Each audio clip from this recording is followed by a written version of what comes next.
Dans un monde en pleine mutation, un monde aux exigences nouvelles, multiples et complexes, la conduite des affaires sera assurément plus que par le passé déterminée par les grands ensembles.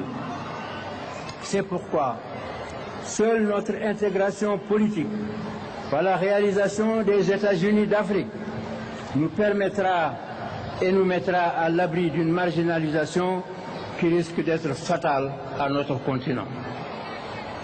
Seule notre intégration politique nous permettra d'occuper dans ce cercle des grands ensembles la place qui correspond le mieux à la dimension réelle de notre continent par sa superficie, ses ressources humaines et ses immenses richesses naturelles.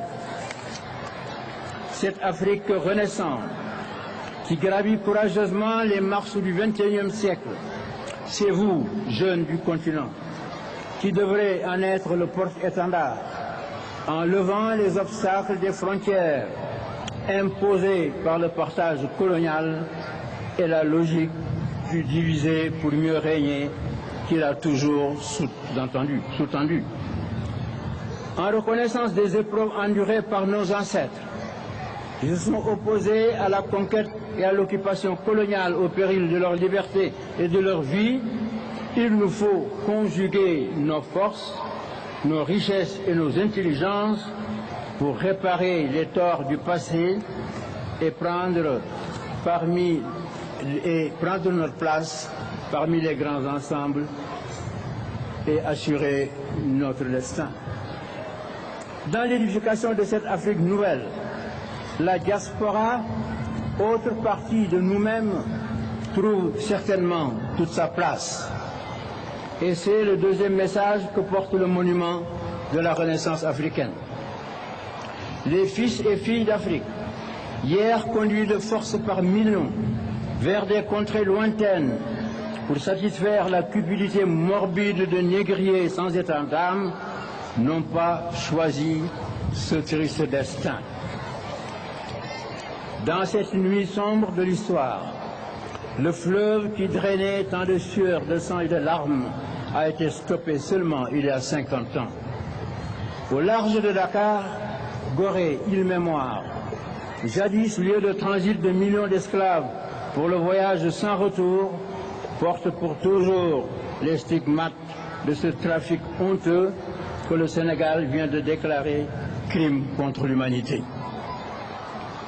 Beaucoup parmi ces déportés ont préféré la mort à l'esclavage parce qu'en hommes et en femmes de dignité, ils avaient l'âme libre et ne pouvaient imaginer leur destin dans les chaînes de la captivité. D'autres, aux Amériques et aux Caraïbes, ainsi qu'aux Antilles, ont mené une résistance permanente par refus de la soumission et de l'assujettissement. Et d'autres encore ont pu racheter leur liberté pour prendre le chemin du retour vers la mère patrie. Aujourd'hui que les négriers n'existent plus, que le dernier colon est parti et que nous sommes libres, nous n'avons plus d'excuses.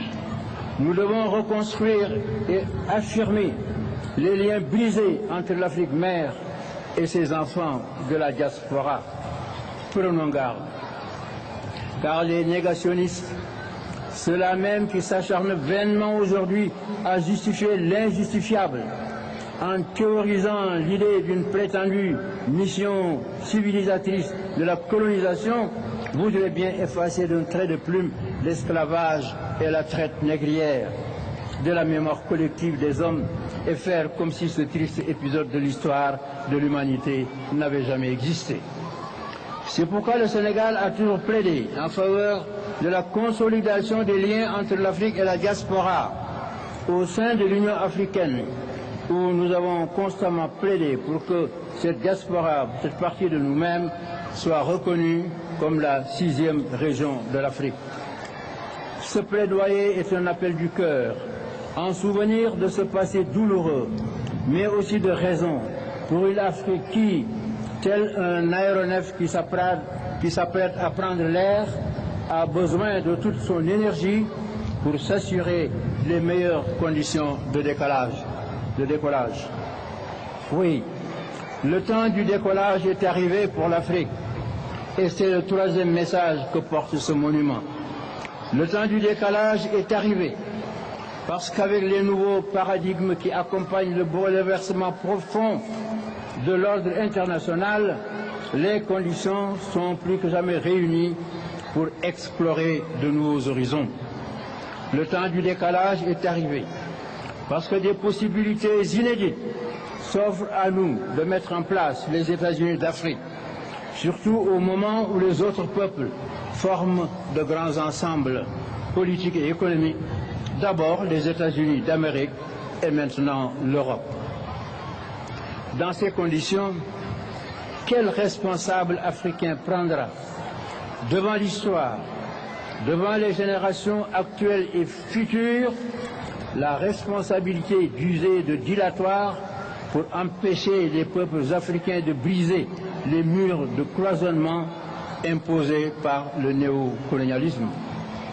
Femmes d'Afrique, qui voulez que vos enfants s'épanouissent, vous, jeunes d'Afrique et cadres d'Afrique, du nord au sud et de l'est à l'ouest, vous, femmes d'Afrique, levez-vous et prenez-vous la main par-dessus les frontières artificielles pour grossir les rangs des combattants du panafricanisme.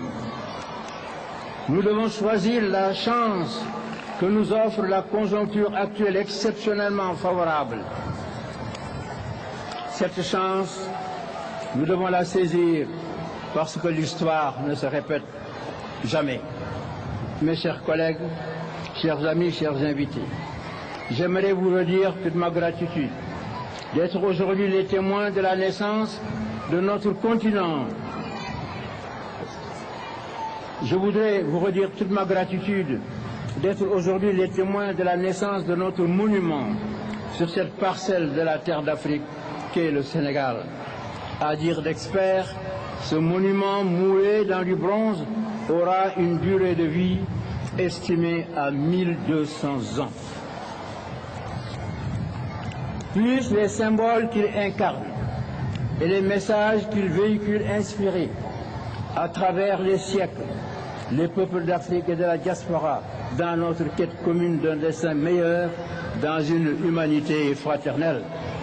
Peuple de la terre, peuple de toutes les races et de tous les continents, je me tourne maintenant vers vous. Trouvez-vous normal l'accumulation continue de stocks d'armes de destruction massive des vies que Dieu nous a prêtées, plutôt que des médicaments ou des biens de consommation pour tous?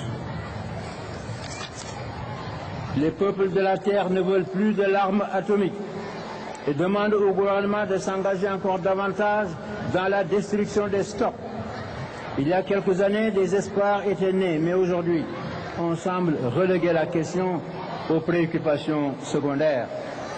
Peuple de la terre, du sommet de la statue qui est aujourd'hui la plus haute du monde, du haut de cette œuvre d'art qui symbolise la renaissance africaine, au nom de l'Afrique, l'Afrique qui se reconnaît dans ce monument, je vous transmets un message de paix, condition indispensable à la renaissance de notre continent.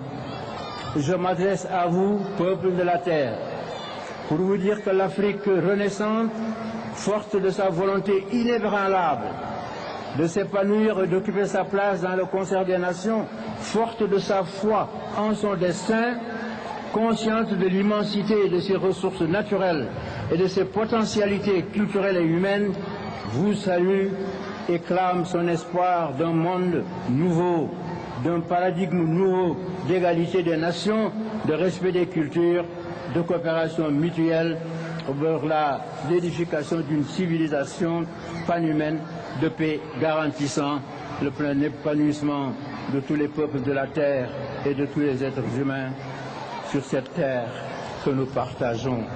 Peuple de la terre, je vous salue.